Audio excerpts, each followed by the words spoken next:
नाहीत. मला प्रश्न पडला, कोरोनाचा काळ आठवला मी. तर आमची आजी टीव्ही बघत असायची, पण आजी घाबरत नव्हती.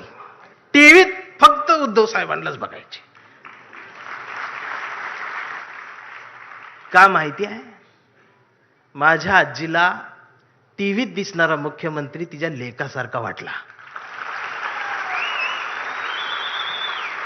माझ्या आईला आधार देणारा जवळचा कोणीतरी संकटाच्या काळात आहे ह्या सख्या भावापेक्षाही जवळचा भाऊ वाटला.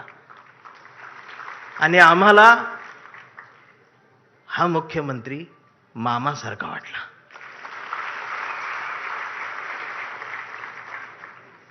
ही न भेटता सुद्धा नाती तयार झाली.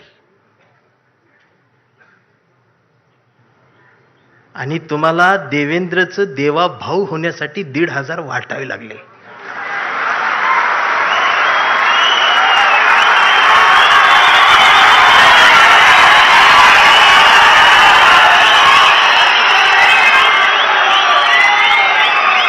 आणि बहिणीच्या ताटात दिलेली मतांसाठी जी ओवाळणी निवडून आल्यानंतर ती काढून घ्यायलाही भाऊ विसरला नाही.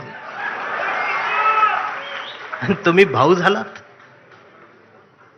असं बोलल्यावर मला मारते.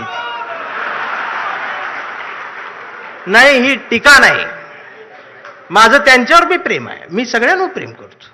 मला ते फार आवडतात, पण ती विरोधी पक्षात असल्यावर जास्त आवडतात. विरोधी बाकावर मला त्यांचं जास्त आवडतं, प्रेम आहे त्यांच्यावर. इकडं आले ती तोडती ती फोडती ती.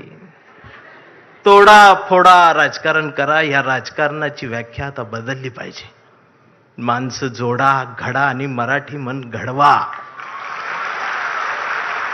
हे सांगायला मी आलोय. काय आम्ही करून ठेवलंय? भस्म्या झाल्यासारखं काय चाललंय आमचं? एक तर काहीतरी होईल.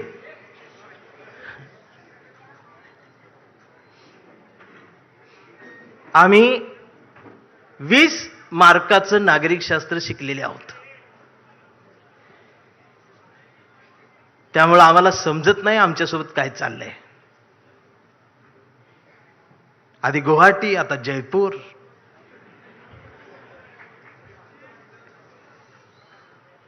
ह्यो मतदान केलेल्या प्रत्येक मतदाराचा अपमान आहे, लोकशाहीचा अपमान आहे, संविधानाचा अपमान आहे.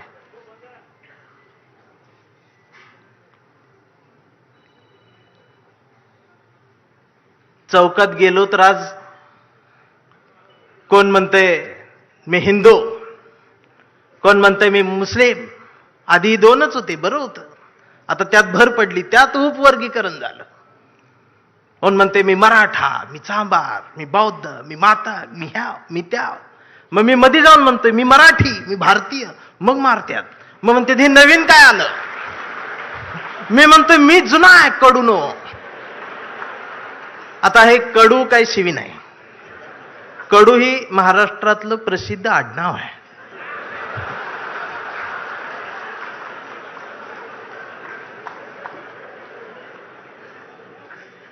मी भारतीय म्हणल्यावर मारते. हे नवीन काय? मी म्हणतोय मी जुना आहे, तुम्ही नवीन आहे, मग अजून मारते.